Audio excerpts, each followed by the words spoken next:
வணக்கம் நண்பர்களே, முகத்தை எப்பவுமே எப்படி ஃப்ரெஷ்ஷா வச்சிருக்குது அப்படின்றத நம்ம இன்னைக்கு பார்க்க போறோம். இதுக்கு தேவையான பொருட்கள் என்னன்னு பாத்தீங்கன்னா, 1 டீஸ்பூன் தயிரும் 1 டீஸ்பூன் கடலை மாவு நான் எடுத்திருக்கேன்.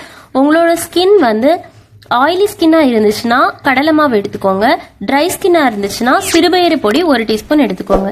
இதை மட்டும் நீங்க பாத்துக்கோங்க. இனி நீங்க கடலை மாவு எடுத்திருந்தாலும் சிறுபயிறு மாவு எடுத்திருந்தாலும் அதை தயிர் கூட நல்லா மிக்ஸ் பண்ணி எடுத்துக்கோங்க. இந்த மாதிரி பேஸ்ட் ரேஷியோல எடுத்துக்கோங்க. இதை முகத்துல அப்ளை பண்ணிட்டு 5 மினிட்ஸ் மசாஜ் பண்ணணும். சர்க்குலர் மோஷன்ல மசாஜ் பண்ணி முடிச்சதுக்கு அப்புறமா இனி ஒரு 15 மினிட்ஸ் அப்படியே காய விட்டுடணும். நல்லா காஞ்ச அப்புறம் குளிர்ந்த நீரால அதே மாதிரி சர்க்குலர் மோஷன் பண்ணி தான் கழுவணும்.